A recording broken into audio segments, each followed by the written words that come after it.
week's ACCP Emergency Medicine PRN Journal Club presentation. I'm your host, Christian Kroll, an emergency medicine and ICU pharmacist at the University of Iowa Hospital and Clinics. To view this recorded presentation, head to our YouTube channel at youtube.com/ACCP-EMED-PRN. And for PRN members, slides can be found under the Business Documents section on the ACCP Emergency Medicine PRN website. We have Dr. Amanda Apato from the Rush University Medical Center. I'll go ahead and get started. So for this month's journal club, we picked the SQuID protocol using subcutaneous insulin for diabetic ketoacidosis. The objectives of this presentation is going to be to talk about the pathophysiology, the presentation, and how we treat these patients with DKA in our emergency department. We're going to talk about this recently published journal article looking at the safety and efficacy of subcutaneous insulin in DKA, and then relate that all back to how we can currently be using subcu insulin in our emergency department for this practice. Starting with some background. So diabetic ketoacidosis, or DKA, is a life-threatening complication of diabetes, but is entirely preventable. It has a pretty widespread incidence, but is more common in children than adults, as we see a lot of our kiddos presenting with that initial DKA for diagnosis of diabetes. Pathophysiology-wise, it develops due to this insulin deficiency, so the pancreas not being able to get any insulin, so they become insulin deficient. And due to that, the body increases their counter-regulatory hormones, so glucagon, catecholamines, cortisol, etc., leading to this increase in ketone body formation, this acidotic state, throwing them into this fatty acid metabolism rather than being able to use glucose due to that insulin deficiency. So for diagnosis-wise, it's going to be on a multitude of things. Really, we're going to be looking at our plasma glucose being greater than 250. These patients will be acidotic with the pH generally less than 7.25, but it can be even lower than 7. These patients will have variances in their serum bicarb. They'll have the presence of ketones, with primarily being beta-hydroxybutyrate, the one that we're interested in. They'll have a positive anion gap, and then they could have variance in their mental status as well, if they're alert all the way to being completely altered and in a coma-like state. For the sake of our subcutaneous insulin, they primarily have been using subcutaneous insulin for DKA management in the mild to moderate group. So these patients still meet the definition of DKA. They'll have high blood sugars, positive ketones. That anion gap will have already been developed, but their pH is generally greater than 7. So they're not incredibly acidotic, with that severe category being a pH less than 7, but they still meet that acidotic state with that pH anywhere from 7 to 7.3. And they should be alert to potentially drowsy in terms of their mental status. So for the pillars of DKA management, really comes down to 3 things. We're going to be starting these patients on fluids, as they're generally in a dehydrated state when they come in. So initial fluid boluses, and then continuing our maintenance fluids. We're going to be checking electrolytes and repleting as needed. Potassium is going to be the big one that we're checking and repleting, because insulin is going to shift that intracellularly, and they're generally going to need some type of replacement. And then we should be getting serial BMPs to be checking our bicarb, our anion gap, and our potassium as well. And then the last pillar is really going to be our insulin, getting it started, whether it be that insulin infusion with regular insulin given IV, or we can use our sub-Q insulin. So that's going to be our rapid-acting insulin, either insulin Lispro or Aspart. And the dose generally used there is 0.2 units per kilo every 2 hours given sub-Q.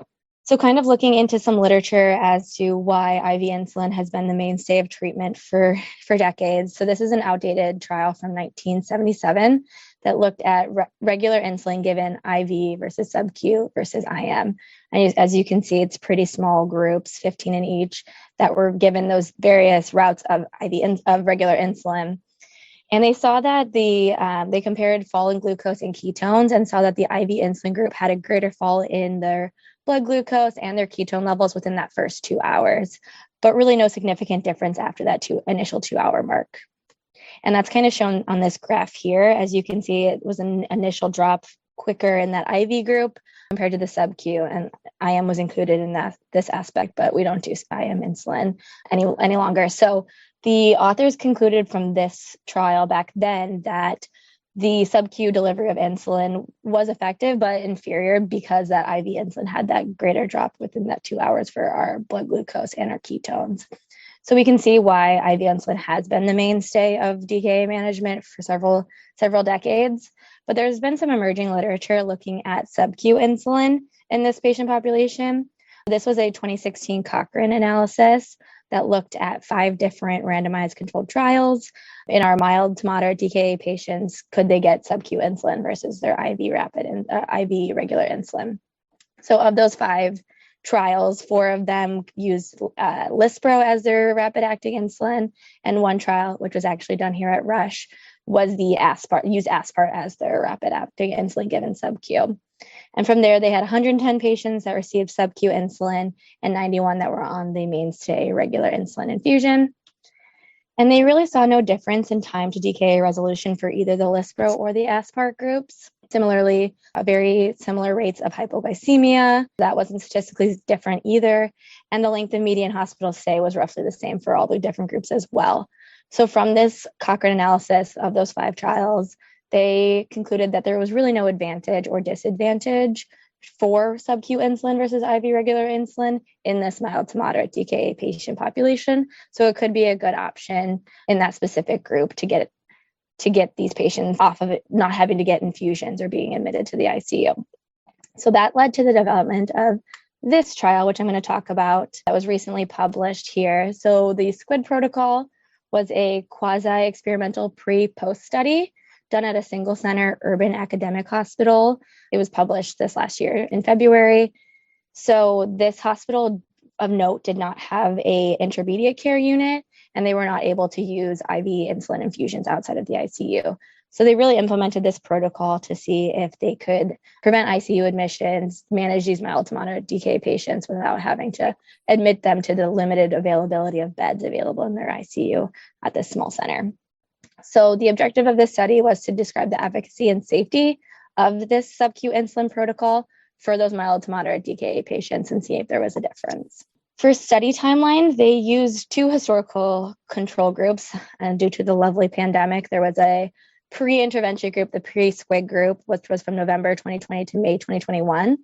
But then they also did a group before that, the pre-COVID group, from August of 2019 to February of 2022, compared to the post-SQuID group, the post-intervention after they implemented this protocol, which was from August of 2021 to February 2022. So they included any emergency department patient that was over the ages of 18 that met that criteria listed below for mild to moderate DKA, or if patients were just had that discharge diagnosis of DKA and had received insulin, they were also screened for inclusion. Patients were excluded if they met that criteria for severe DKA, so a pH less than 7, if they had a bicarb that was less than 10, I believe. They did also patients that had altered mental status, were pregnant, had any serious infection that was currently ongoing, if there was a concern for an MI, active comorbidities, they listed that as end-stage renal disease, CHF, if they were on any active immunosuppressants as well, that was considered a comorbidity. If they had to go for a surgical procedure, and then if the provider just determined the patient to be too ill to be included in the study, they were also excluded. So this is the SQuID protocol that they implemented. The patients were getting blood glucose checks every 2 hours. And then based on those blood sugars, they were followed on this pathway. They were also started on 0.45 of NS at 150 mLs per hour after their initial 2 boluses, getting serial BMPs every 4 hours and repleting their potassium as needed. So they would start with that blood sugar greater than 250, get to 0.2 units per kilo given sub-Q, continue the fluids at that maintenance rate. And then once their blood sugar fell below that 250 is when they would add dextrose to the fluids so that they could maintain their blood sugar and keep the insulin going. And they would drop the insulin sub-Q to 0.1 units per kilo as well. And so forth and so on based on their subsequent blood sugar checks every 2 hours. They would be adjusting the protocol based on what's listed here. So for endpoints, they looked at 3 different buckets of endpoints: the fidelity endpoint, so the adherence and the implementation and the effectiveness of the SQuID protocol itself.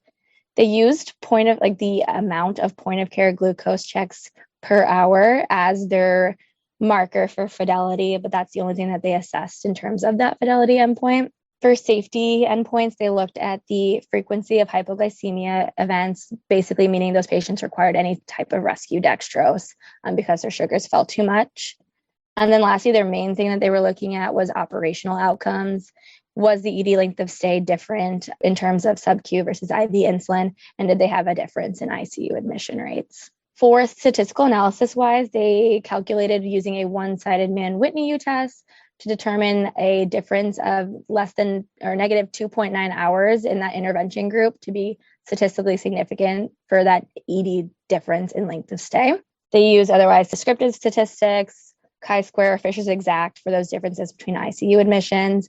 And then they did a one-way ANOVA test for those 3 different groups, the pre-SQuID, pre-COVID, and post-SQuID groups, to determine if there was a difference in mean monthly ED length of stay between those groups.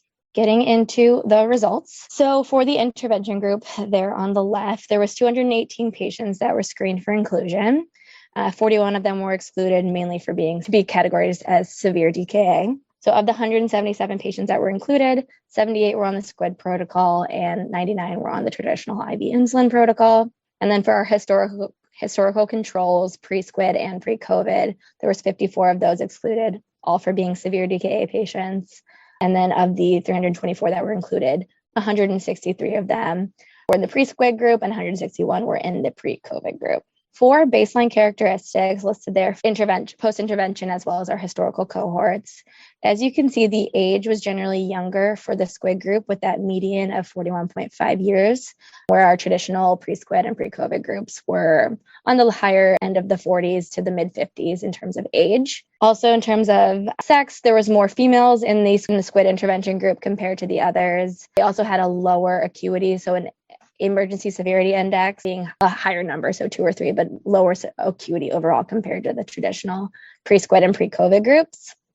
And the SQuID group had more percentage of discharges compared to the traditional pre-SQuID and pre-COVID groups as well. So getting to our endpoints, so for the fidelity endpoint, they looked at glucose tests per hour and saw that on average, they were getting each group, the SQuID, traditional, pre-SQuID, and pre-COVID, were all getting a median of 1 glucose test per hour, when the protocol was to be every 2 hours, but they were still getting them every hour. No differences were seen there in terms of that endpoint. For the safety endpoint, they looked at the rescue dextrose and saw that there were 2 patients in the SQuID protocol that did require rescue dextrose being administered, and then 1 patient in the traditional IV insulin group that required rescue dextrose as well, but that was not statistically different as either. The main thing that they found from this study was a difference in ED length of stay at -3 hours. So patients that got the SQuID protocol were likely to get out of the ER 3 hours quicker than the patients that got traditional IV insulin infusions compared between the different groups. And that's kind of shown there on that plot to the right. You can see that just the length of stay in terms of the ED for hours was less for the patients that got sub-Q insulin compared to the other groups. Similarly, for operational impact, they looked at ICU admissions and saw roughly across the board 43 to 49% of patients still went to the ICU in all the different cohorts, the post-SQuID, pre-SQuID, and pre-COVID. So no statistical difference was seen in terms of ICU admission for this patient population. And then they did a regression analysis and saw no significant difference in terms of monthly ED length of stay for all patients that visited the ER in terms of that, as well as for the number of ED visits total. So just no differences across the board in the monthly numbers. So that brings us to our discussion. Really, they showed that sub-Q fast-acting insulin protocol could be a really great option for our mild to moderate severity DKA patients. They led to a reduction in ED length of stay, which could help with our ever-ending issues of waiting room times and border burden. Getting these patients out of our ED and upstairs could help us get to see other patients and prevent those exuberantly long wait times that patients have been experiencing. And there's that also potential greater impact on reducing ICU admissions with more widespread use, specifically for facilities that don't have ICUs or intermediate care beds available.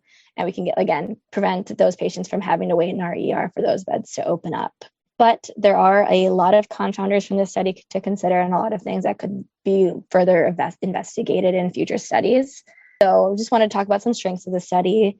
It is very relevant. It adds to the limited amount of data that we do have available for sub-Q insulin and DKA. We have some good emerging literature, but definitely can continue to grow in this area to help us implement it more across the country.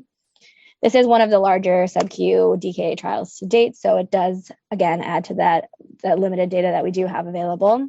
It does also provide an example protocol for institutions to look at and adapt based on their institution needs and what they think is appropriate. Not necessarily something to follow blindly, but it gives a good starting place if you've never had a sub-Q insulin protocol before. And they really had similar patient characteristics across the various cohorts. I think including the 3 different groups showed kind of the patient population was very similar across the board. But getting into our limitations, this has limited external validity based on several things. It was a single center study, an urban setting, and a lot of us practice in various institutions. It's hard to say that it would be entirely applicable to our different settings. It was a retrospective chart review, so there's just some limitations there in terms of documentation and being able to pull that information out of the chart in retrospect. It was also underpowered, so it did have a smaller sample size and the inability to detect any true difference in those adverse effects. That is something that the authors identified as a limitation, but still something worth mentioning. For ED length of stay and ICU admission as an endpoint, that really is multifactorial in terms of what impacts how long patients stay in our ER and how ICU beds are available. So that's going to be varied across different institutions, and a wait time in one ER is not going to be the same in a different. And that really depends on transport times and our patients. Do they have beds available? How many beds do they have available? And the size of your institution. So it's hard to say that that is going to be the same if you implemented this protocol in a different hospital. The biggest limitation of the study that I found was the fidelity endpoint itself. So they use that amount of finger sticks per hour as the marker of if this protocol was implemented appropriately and had adherence to it. But there are a lot of other potential errors for this protocol implementation to say that it's truly being followed correctly. So we don't know the doses, if patients or if providers were under or overdosing that sub-Q insulin. Was it 0.2 units per kilo? Was it 0.1 units per kilo? It's hard to say because they didn't do anything to address or analyze what doses of insulin that were actually being given. Also, the timing of sub-Q insulin administration. So it was thought that because they did the Q2-hour point of care glucose checks, that the nurses were giving insulin immediately after that point of care insulin check or point of care glucose check, but they were checking their sugars every hour. So the timing of that sub-Q insulin administration could be another thing that makes us think that this protocol wasn't followed entirely as it was written. Similarly, was dextrose added to the fluids at the correct time when their blood sugar fell below 250? Were their BMPs ordered at the correct interval and every 4 hours assessed? So there are a lot of different things that could go into this protocol being truly adhered to that were not assessed, which is a huge limitation, and also didn't assess the resolution of DKA itself. So how long did these patients go before their DKA was resolved compared between the sub-Q and the IV insulin? So those could all be further things to assess with this protocol as well. So the authors of this study concluded that sub-Q insulin is the effective treatment for mild to moderate severity DKA that had similar safety to those IV infusions, but did lead to that reduction in ED length of stay. My conclusions from this study, it's well designed. It's a good protocol, but I wouldn't adopt it blindly just off of this study alone. I'd want to see further studies assessing those things that I mentioned in terms of the fidelity endpoint, resolution of DKA, because I said it's only assessed that one area of protocol adherence, but saw no difference. Yeah, I think there's just a lot of future studies that can be developed off of this, looking, like I mentioned, those dosing, fluids, BMPs, resolution of DKA, and then assessing patient and staff satisfaction with the protocol itself. These patients are going to be getting a lot of sub-Q injections, so seeing how they feel about that versus the IV infusion, looking at the nursing staff and the amount of times they have to go in and get these finger sticks, and just the overall satisfaction with the protocol itself. Looking at safety and training requirements, how this protocol was implemented into the emergency department, and if there's room for expansion. I think most people in management would want to see if there was any cost savings associated with that as well, to see if there's potential benefits in that aspect. So that is all I have for you guys in terms of going over the trial and the background on sub-Q insulin DKA, but I'm happy to answer any questions that you might have. If you have enjoyed this presentation content and would like to hear more, subscribe via your favorite podcasting app. Additionally, make sure to check out our YouTube page for all recorded presentations. Thank you for listening to this week's ACCP Emergency Medicine Journal Club presentation. Join us weekly for a review and discussion of new journal articles in emergency medicine.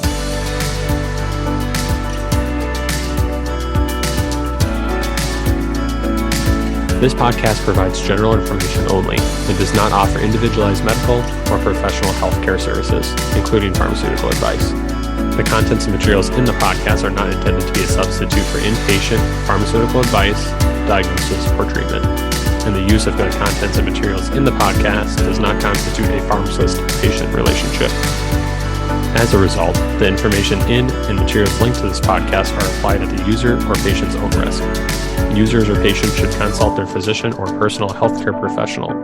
The user or patient should not ignore or delay seeking care because of something they heard on this podcast. In case of an emergency, the user or patient should contact their physician, call 911, or go to the nearest medical emergency facility. The views and statements expressed on this podcast are those of the host and guest and should not be interpreted to reflect the official position or policy of ACCP or the Emergency Medicine PRN.